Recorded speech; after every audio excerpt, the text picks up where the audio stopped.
Olá, IPCA! Hoje é segunda-feira, dia 18 de fevereiro de 2013.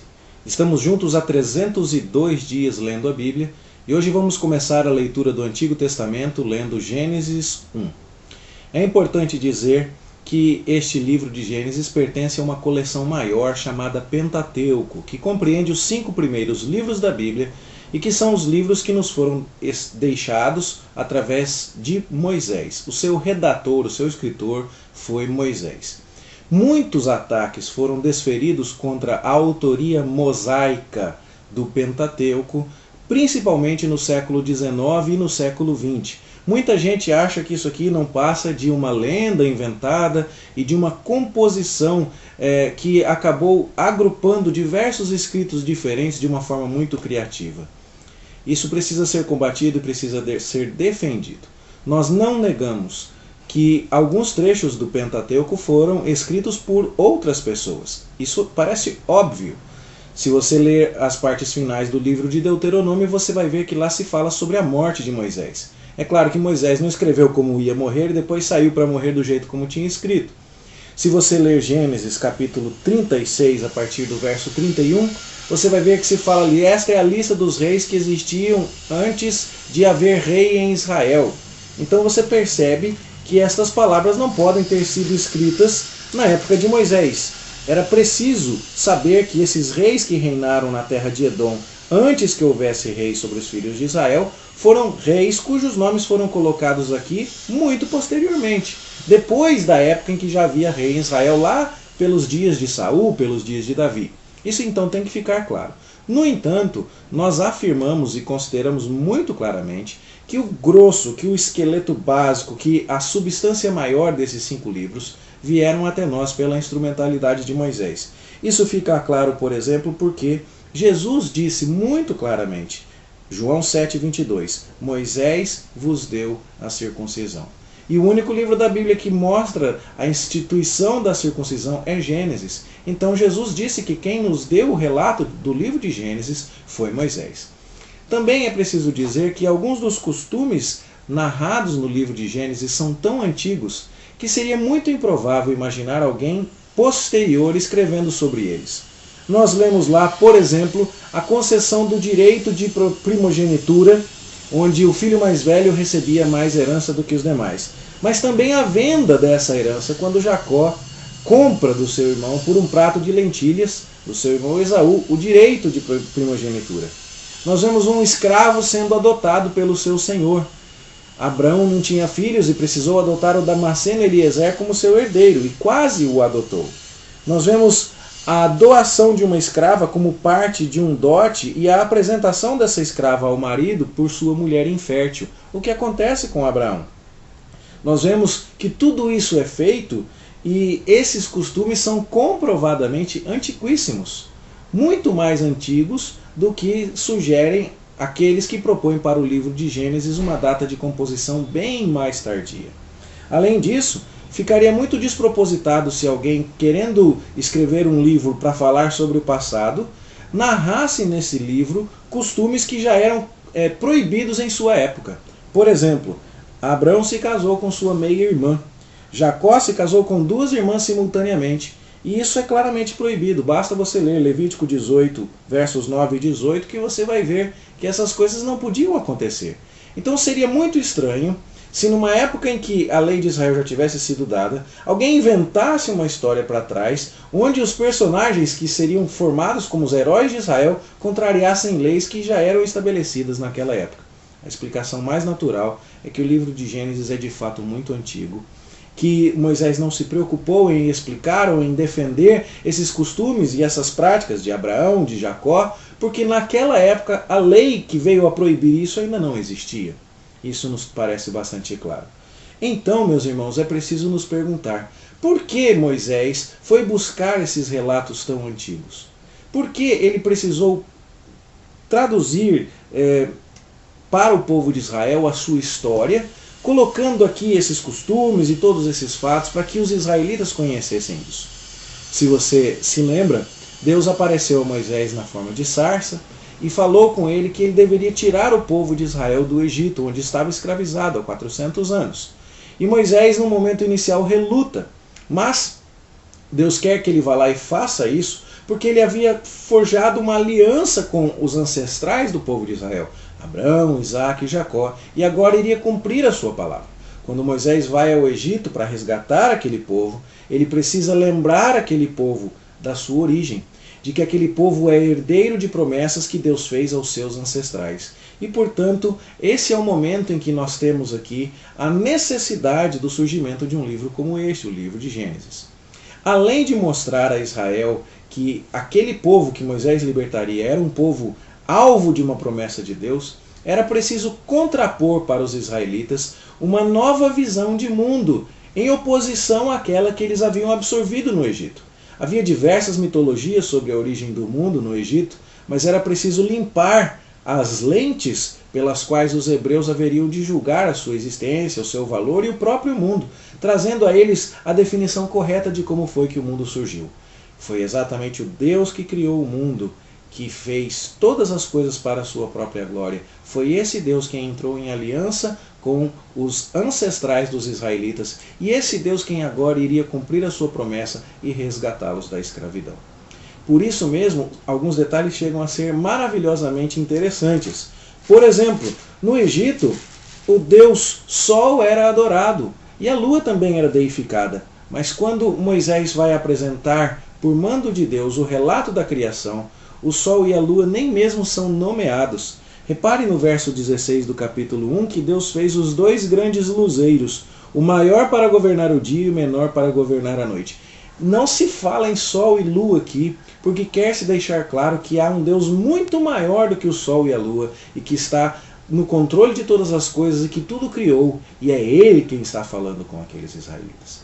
Então, nós não temos por que considerar o relato de Gênesis 1 como algo mitológico. Pelo contrário, mitológicas eram as interpretações dos egípcios, dos babilônicos, dos habitantes da Mesopotâmia e de outros povos antigos. Mas Moisés, ao se apresentar em nome de Deus para os israelitas, tem que lhes oferecer uma visão de mundo correta, e não lendária, não fictícia, não uma novela, mas a verdade dos fatos, para que os hebreus entendam que o que vai lhes acontecer, que é o êxodo, a saída do Egito, tem um fundamento histórico maravilhoso.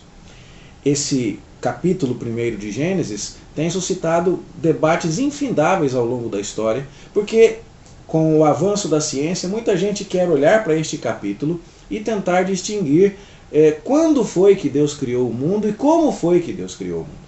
Mas nós perceberemos que vários desses conflitos vão desaparecer quando entendemos que o livro de Gênesis não foi escrito primariamente com essa preocupação. Primeiro de tudo, Gênesis queria mostrar aos hebreus quem criou o mundo e por que criou o mundo. Foi Deus, o Senhor Deus de Israel, quem criou o mundo e o criou para a sua própria glória, e revelava essa verdade para que os hebreus pudessem confiar nele e obedecer à liderança de Moisés, certos de que esse Deus lhes cumpria a sua promessa. Quando observamos a maneira como Deus nos mostra que o mundo foi criado, percebemos que Deus fez isso com ordem. Os 6 dias da criação foram divididos em 2 etapas de 3 dias cada uma. Na primeira, Deus criou o ambiente. E na segunda etapa, Deus criou aqueles que povoariam esse ambiente.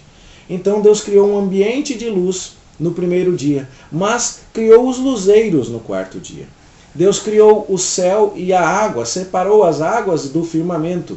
E no 5º dia o que ele fez? Ele criou as aves para povoarem o céu e criou os peixes para povoarem o mar e as águas em geral. No 3º dia, Deus criou a terra e criou a vegetação. E no 6º dia, Deus criou os animais terrestres e criou também os seres humanos. Tudo isso mostra ordem, mostra foco e mostra que Deus está conduzindo a história de maneira planejada, de maneira calculada. E tudo que Deus faz é bom e tem um propósito bom. E então nós percebemos também no livro de Gênesis um mesmo tipo de estrutura que nos leva agora desta criação ordenada até os israelitas que Moisés está tirando do Egito. Ou seja, a mesma ordem que Deus evidenciou lá na criação, Deus evidenciou na condução da história e também na própria escrita do livro de Gênesis, para fazer com que os israelitas fossem capazes de seguir o raciocínio de Moisés desde a criação até o ano em que eles estavam sendo tirados do Egito, por volta do ano 1440 a.C. Como isso foi feito no livro de Gênesis? Com 10 relatos de histórias. O primeiro relato começa lá no capítulo 2, verso 4. Esta é a gênese do céu e da terra. Preste atenção então, você vai ver como é que foi que a humanidade se desenvolveu depois que as águas da criação foram domadas, depois de que o ambiente foi preparado por Deus para a habitação do homem. Esta é a história da criação do mundo. Lá no capítulo 5, verso 1, nós vamos ver em seguida o desenvolvimento de uma linhagem de redimidos. Há a queda, mas há agora Deus se manifestando através de Sete e de seus descendentes. Este é o livro da genealogia de Adão e vai passar pela linhagem de Sete. Lá no capítulo 6, verso 9, você vai ver como Deus faz uma aliança com um homem em particular, Noé. Esta é a história de Noé. Interessantemente, essas 3 primeiras histórias do livro de Gênesis fazem um paralelo com as outras 3. Estas primeiras 3 são antes do dilúvio. As outras 3 são depois do dilúvio. Se na primeira história do livro de Gênesis foi contado sobre o desenvolvimento da humanidade depois que as águas da criação foram domadas, neste quarto relato agora, que vai se encontrar lá no capítulo 10, verso 1, nós vamos ver o desenvolvimento da humanidade e as genealogias dos filhos de Noé, mostrando então o desenvolvimento de toda a raça humana depois que as águas do dilúvio agora foram domadas. Já no versículo 10 do capítulo 11, nós vamos ter então agora a linhagem dos redimidos, a descendência daqueles que vão seguir a Deus. E qual é o filho de Noé que vai mostrar fidelidade a Deus? É Sem.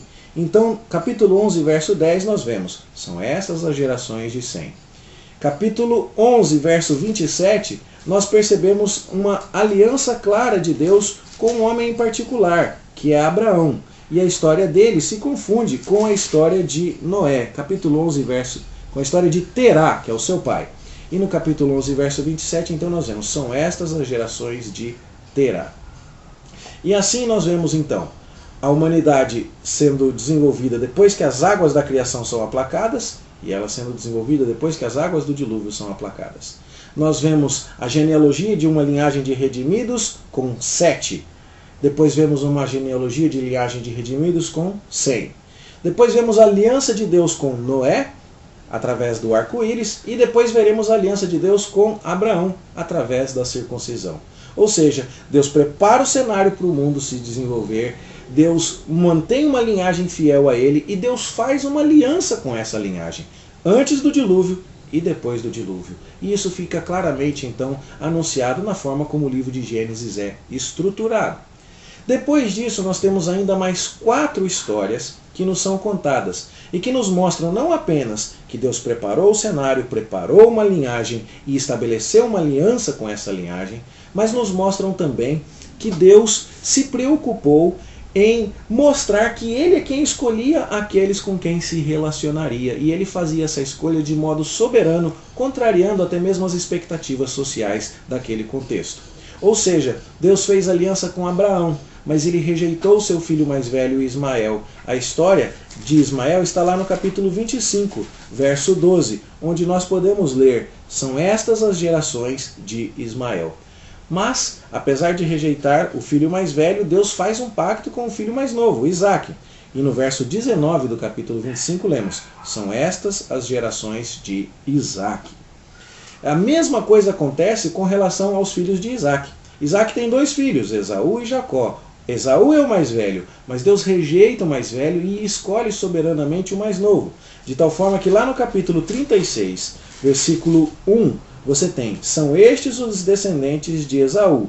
Mas no capítulo 37, verso 2, você vai ter, esta é a história de Jacó. Esse é o esboço do livro, então, e isso nos ajuda a entender bem o que é que o livro nos conta. Deus prepara o cenário, montando o mundo a partir das águas, da criação ou do dilúvio. Deus escolhe uma descendência que lhe será fiel. Os descendentes de Sete antes do dilúvio, os descendentes de Sem depois do dilúvio. Deus faz um pacto com os seus descendentes. Ele simboliza esse pacto com Noé através do arco-íris, simboliza esse pacto com a circuncisão, fazendo aliança com Abraão.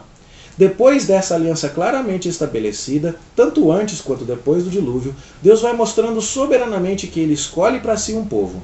Não é com Ismael, mas é com Isaque. Não é com Esaú, mas é com Jacó. Esta é a história que liga a criação do mundo até os descendentes de Jacó que estavam escravizados no Egito. É disso que o livro de Gênesis nos fala. Falando um pouquinho mais a respeito do capítulo 1, eu gostaria de dizer brevemente que há uma grande discussão se esses dias da criação são dias de 24 horas. E eu creio literalmente que são dias de 24 horas, porque a palavra hebraica yom para dia não tem em nenhum outro lugar do Antigo Testamento conotação diferente, porque esse tipo de leitura enfia uma maneira de ver do século XX, do século XXI, lá num texto que foi produzido há 3.500 anos atrás. Isso não é legítimo, porque é dito no texto que houve tarde e manhã e o primeiro dia, porque os mandamentos de Deus de se guardar um dia em cada 7 são baseados nisso, e eu coloco para você aqui no vídeo um link da Sociedade Criacionista Brasileira, que é um órgão dos adventistas, cuja teologia nós discordamos, mas que nesse ponto do criacionismo são aliados importantes naquilo que nós defendemos. E se você tiver interesse, você pode ler esse texto para ver uma argumentação correta sobre a defesa de que os dias da criação são dias literais. Eu creio que Deus criou o mundo em 6 dias de 24 horas. E a explicação disso está lá. Mas isso não resolve todos os problemas. E se você tiver mais algumas dúvidas, eu recomendo a você que pesquise e que assista algumas das palestras do Dr. Adalto Lourenço, que é um físico, matemático, presbiteriano, um cientista que trabalhou até mesmo no mapeamento do projeto Genoma, e ele tem vários vídeos que estão no site da Conferência Fiel, que eu também coloco o link para você no vídeo aí agora. Pesquise ali e você vai ter material para assistir diversas palestras, e eu creio que diversas das dúvidas mais científicas que são normalmente tratadas quando se estuda Gênesis capítulo 1 serão respondidas para você ali. Nosso papel agora é basicamente estudar a mensagem teológica de Gênesis, e creio que isso nós já dissemos. Moisés está indo buscar um povo com quem Deus tem um pacto, e está querendo mostrar para esse povo que o Deus que os resgata é o Deus criador de todas as coisas, que Deus tem um plano, ele tem uma aliança com esse povo, e esta visão de mundo precisava ser recebida pelos israelitas, para eles entenderem para onde iriam cumprindo as promessas de Deus. Quem os levaria de acordo com o chamado de Deus? Quem os conduziria, sendo o próprio Deus? Teria condições de fazer isso? É claro que sim. O livro de Gênesis nos mostra o quanto Deus foi fiel às suas promessas. Com isso encerramos hoje o estudo do capítulo 1 e amanhã voltaremos para considerações adicionais no capítulo 2. Eu espero que você tenha um bom estudo, que Deus te abençoe e até amanhã, se Deus quiser.